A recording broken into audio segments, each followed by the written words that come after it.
Seattle. So far, the third time isn't the charm for President Donald Trump's travel ban. As with his previous two attempts to bar travelers from certain predominantly Muslim nations from entering the United States, his travel ban 3.0 has run into an immediate buzzsaw in the courts. Federal judges in Hawaii and Maryland blocked it in rulings Tuesday and Wednesday, just before it was due to take effect.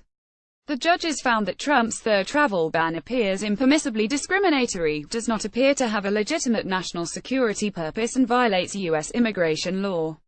And once again, the judges also found that Trump's own public statements, on Twitter and elsewhere, have only hurt his case.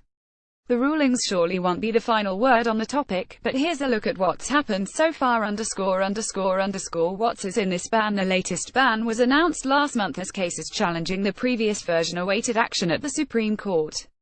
It targeted about 150 million potential travelers from Chad, Iran, Libya, North Korea, Somalia, Syria and Yemen, along with some Venezuelan government officials and their families.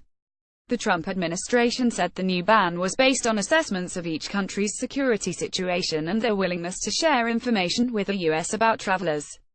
Unlike the previous temporary bans, this one was designed to be permanent. Critics said that while North Korea and Venezuela are not predominantly Muslim, the ban would affect very few travelers from there, and their inclusion on the list may have been designed to avoid discrimination allegations.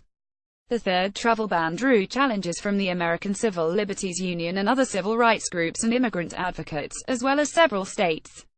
The Hawaii ruling came in a case brought by that state, while the Maryland ruling came in cases brought by relatives of travelers who would be blocked. The International Refugee Assistance Project and organizations that invite scholars and others from the affected countries to participate in conferences. Once again, the courts failed to accept the administration's national security rationale. U.S. District Judge Theodore Juang in Maryland wrote that the administration had not shown that national security cannot be maintained without an unprecedented 8-country travel ban. How did the administration respond? White House spokeswoman Sarah Huckabee Sanders called the Hawaii ruling dangerously flawed and said it undercuts the president's efforts to keep the American people safe. The Justice Department said it will appeal, and Attorney General Jeff Sessions defended the ban as an important tool to fight terrorism. It remains unclear whether the administration will go directly to the Supreme Court to seek review first in the federal appeals courts, which have repeatedly ruled against the prior travel bans. The president could ask the Supreme Court to lift the injunctions pending appeals, which if successful would allow the travel ban to take effect while the courts review its merits, said Carl Tobias, a law professor at the University of Richmond School of Law in Virginia. All the president's tweets. Once again, Trump's public statements about the travel ban came back to bite him. The courts have previously examined his campaign statements calling for a total and complete shutdown of Muslims entering the U.S. as evidence that his travel ban was designed to discriminate against Muslims rather than protect the nation. His continued tweets and comments gave the judges more evidence this time.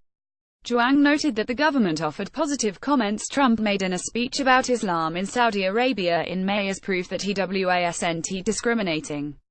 But, the judge wrote, the statement did not in any way repudiate the president's prior intention to impose a Muslim ban. And Juang seems particularly troubled by Trump's more recent tweet promoting a discredited story that, during the U.S. occupation of the Philippines in the early 20th century, U.S. Gen. John Pershing had Muslims shot with bullets dipped in pig's blood. Study what General Pershing of the United States did to terrorists when caught, Trump tweeted. There was no more radical Islamic terror for 35 years. The only other available public statements not only fail to advance, but instead undermine, the position that the primary purpose of the travel ban now derives from the need to address information sharing deficiencies. Juang wrote, changing the game when it comes to the travel ban. The administration seems to be constantly playing games, said Matt Adams, legal director of the Seattle-based Northwest Immigrant Rights Project, which still has a challenge against the prior ban on hold at U.S. District Court in Seattle. After the initial travel ban was rolled out without warning early this year, prompting chaos and protests at airports around the country, U.S. District Judge James Robart struck it down. Trump insulted the judge and vowed to take the case to the Supreme Court, but never did. Instead, the administration adopted another version of the travel ban, one purported to be more carefully drafted. Juang and Watson blocked that version, and federal appeals courts agreed. The U.S. Supreme Court eventually allowed the government to block only those travelers who did not have an existing relationship with people or organizations in the U.S.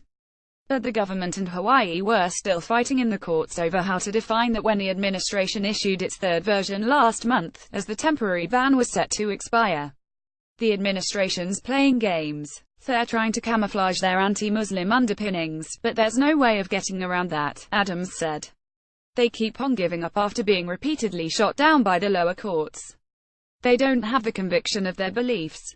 Sessions called the new ban lawful and necessary and said the Trump administration is proud to defend it.